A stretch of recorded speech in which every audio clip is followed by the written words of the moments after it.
Hi, this is It's Gonna Be Okay with Dr. Roseann, and we're talking about suicide, self harm. It is Suicide Awareness Month, and suicide has dramatically increased in the previous 10 years before. It went up about 50%. And that's alarming. And we don't have the statistics of during the pandemic because many states declared a mental health emergency, and suicide ideation was something that did increase during the pandemic. So I'm going to start this episode out by saying if you or somebody you love is possibly in jeopardy, in crisis, you want to contact the suicide hotline. It's 1-800-273-585-855, or go to your nearest hospital emergency room. If you have a mental health provider already in your state, please contact them.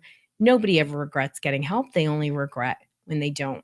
So, we're going to be talking about suicide and self harm because I've been doing this for 30 years and I've supported a lot of kids where this issue has come up.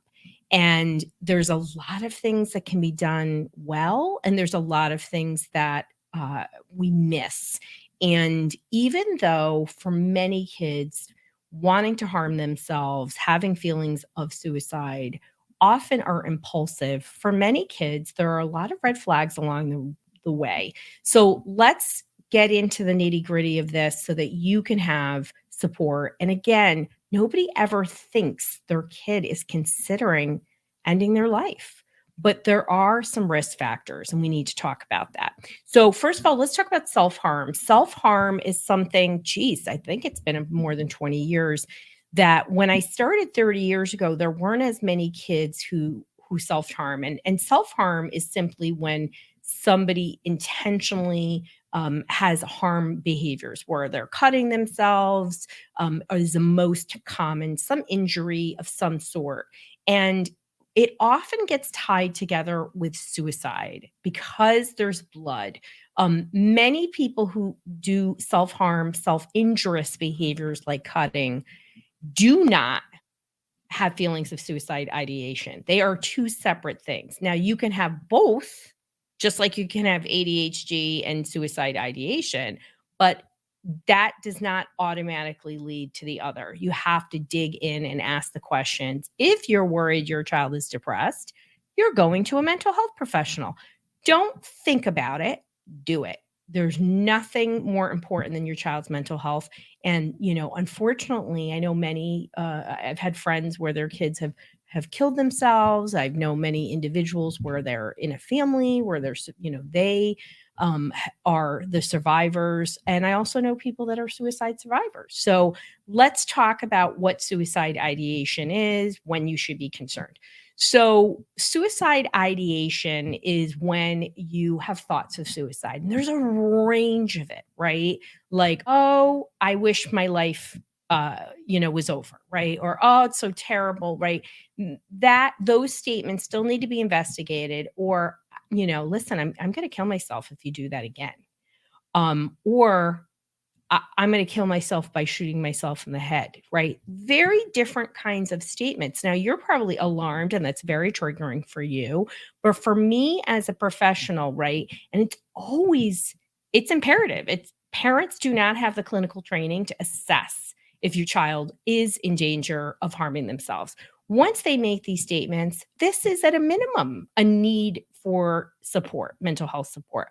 But when somebody has a plan or they're repeating it a lot, we need to be worried. And that in itself is a major red flag, right? Are they depressed? Is there bullying? Is there major stressors going on? That's when we should. Now, people will ask me, when should I be concerned? I just told you. As soon as you know that somebody is making these kinds of statements, particularly, oh, I wish I was never born, or, oh, I hope I get run over. If somebody's saying these things all the time, you should be concerned. Now, if you think there's any worry, and right now I'm saying something to you like, holy guacamole, Dr. Roseann, I'm freaking out what you're saying. I'm really worried.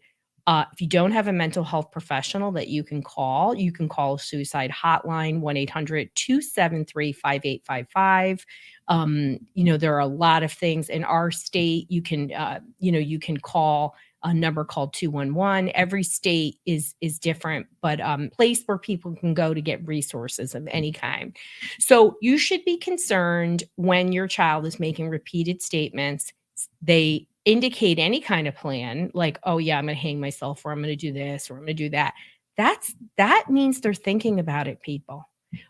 You need to be worried, right? And what do we want to do? We want to get help from a mental health professional, regardless of whether you think your kid is serious or not. Those kind of statements warrant help, right? Let's talk about suicide risk factors. So I mentioned a few of them. Um, so bullying is one. One of the biggest reasons why young adults will harm themselves is a breakup.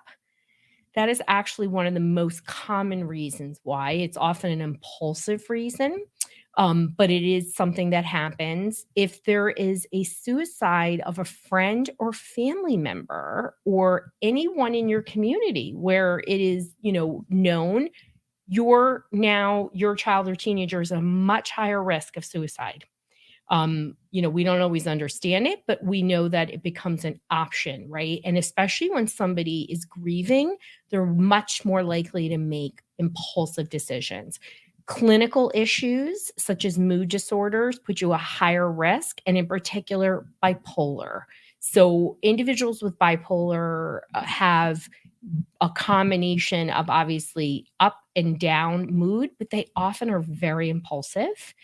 So there are some really high statistics around suicide actual attempts when you have bipolar. So just because you're bipolar doesn't mean you are, but you are in a high, you have a child, they're in a higher risk category. These are some of the greatest risk factors. Obviously, bullying, peer issues, those kind of things can be a real driver.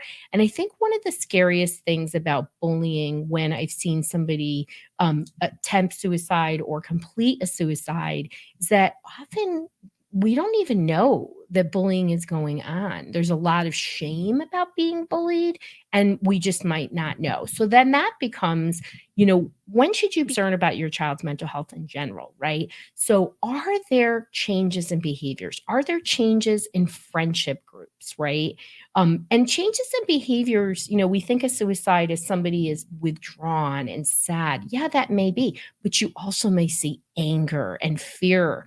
You may see other behaviors. You may see shut down, resistance to going to school.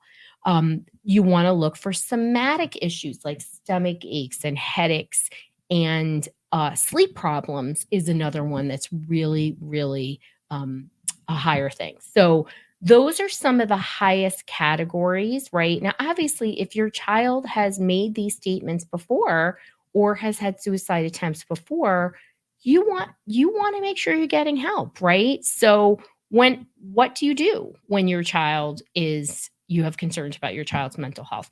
For the love of God, I don't understand. I work with people all the time that have no barriers to access, and yet they don't prioritize mental health. So just because your brain is telling you, I've provided great care to my child, a loving home, all of these things, does not mean your child is excluded from mental health issues. Mental health issues happen for genetic reasons. They happen from compounded stressors where the nervous system gets activated. When in doubt, seek help, right? So if you are concerned, again, that your child might be at risk for suicide, you've heard some of these statements, and now you're like, wow, I really need to do something. You want to call 1-800-273-5855 or go to an ER or contact your mental health provider. It is something that is unfortunately much more common. It's on the rise, and it's because we're missing signs of mental health. 50% of teenagers who have a mental health issue don't get help. 50%.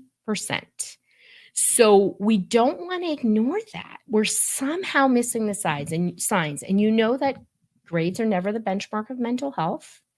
So we can't say this kid's a straight A student, he or she's not going to harm themselves. We just can't do that anymore. Kids are distressed. So when you see signs and symptoms, changes in behaviors, changes in friend groups, stomach aches, sleep problems, prioritize your child's mental health. Get them talking to somebody. Sports, getting straight A's are never as important, right? So we can only connect the dots looking backwards. And I don't want families to connect the dots looking backwards and having a child be gone. And I think any parent who's had a child who's completed suicide, are left in a wake. So of just what happened, what could I have done? So if you're worried, go get help and nobody's going to regret it. You're all going to benefit from mental health support. And I know this was a scary conversation, but this is an important one. It's about mental health. So I know you're doing a good job. You're doing all the things. You're listening right now because you care about your child's mental health. So keep strong, keep support. And if you have any concerns about your child's mental health, find a licensed provider in your state.